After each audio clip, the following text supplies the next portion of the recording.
Hello everyone, welcome back to my channel. আশা করছি সবাই খুব ভালো আছেন, আর আমরাও খুব ভালো আছি। আমরা সেদিনকে গিয়েছিলাম গুপ্তার ঘাট স্নান করার জন্য। এই গুপ্তার ঘাটের পিছনে কিন্তু একটা কাহিনী আছে। এই গুপ্তার ঘাটটা সবাই পবিত্র স্থান বলেই মনে করেন। সেদিনকে খুব বৃষ্টি হয়েছে আর জলের স্রোতও খুব ছিল, তাই এই ঘেরার মাঝেই সবাইকে স্নান করতে হয়েছে। এর বাইরে যাওয়া যাবে না বলেই দিয়েছিল। গুপ্তার ঘাটে শেষ দেখা গেছিল ভগবান শ্রী রামচন্দ্রকে। তিনি তার পাদুকা জোড়া ফেলে রেখে এখান থেকে কোথাও উধাও হয়ে গেছিলেন।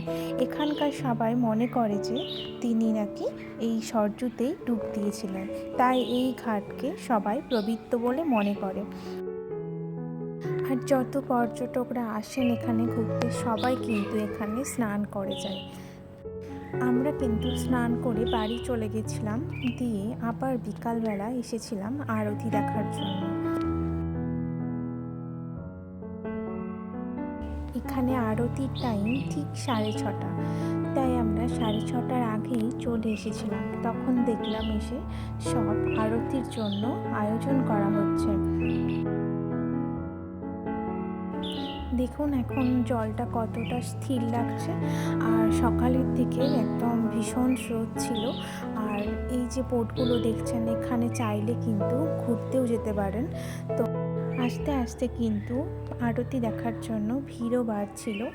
আর একটা জায়গায় আরতি হয় সরজু মাতার, সেটা হচ্ছে রামপেরিতে। তো গুপ্তার ঘাটেও আরতি হয় এখানে। দেখুন ওয়েদারটা কি সুন্দর লাগছে না? সন্ধ্যাবেলা এই জায়গাটা অসম্ভব সুন্দর লাগে। সব মন খারাপ এখানে এক নিমিষেই দূর হয়ে যায়। আরতি শুরুই হয়ে গেছে। দেখুন লাইটিং দিয়ে কি সুন্দর সাজিয়েছে না জায়গাটা, দারুণ দেখতে লাগছিল।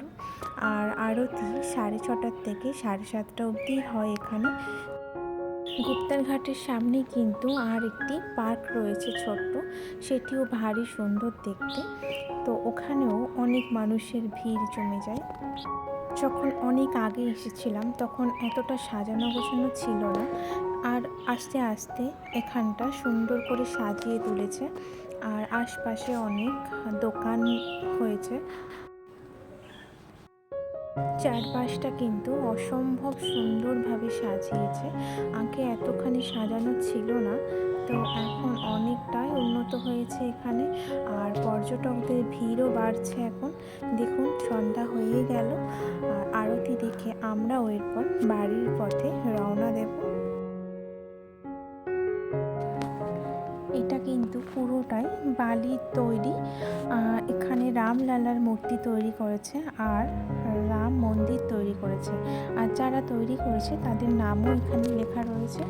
আর অসম্ভব সুন্দর দেখতে লাগছিল। এটা পুরোটা বালির, ভাবাই যায় না বালি দিয়ে এত সুন্দর কাজ, দারুণ দেখতে লাগছিল। আমরাও আরতি দেখে এরপর বাড়ির পথে রওনা দিয়ে দিয়েছি। সবথেকে বেশি ভালো লাগে অযোধ্যার আশপাশে তাকালেই ভগবানের মূর্তির ছবি আর চারিদিকে ভগবানের নাম গান। ভীষণ ভালো লাগে আমার এটা। আর চারপাশ যেন আলোয় ভরা। বড় বড় মল, তারপর দোকান, রেস্টুরেন্ট, ঘর বাড়ি, সমস্ত কিছু ভগবানের ছবি আর ভগবানের নাম দিয়ে খোলা। অযোধ্যার প্রতিটা বাড়ি কিন্তু একই রঙের। আর সবথেকে বেশি ভালো লাগে যেটা, দোকানগুলো, সেই দোকানেতে যে দরজাগুলো থাকে সেই দরজাগুলোতেও ভগবানেরই চিহ্ন থাকে। আর আশপাশে যে প্রতীক্ষালয়গুলো আছে সেগুলোও কিন্তু সমস্ত ভগবানের ছবি দেওয়া আছে। বাড়ির প্রায় কাছাকাছি এসে গেছি। দেখা হবে আমাদের সাথে আরেকটি নেক্সট ব্লগে। আর সবাইকে শুভরাত্রি।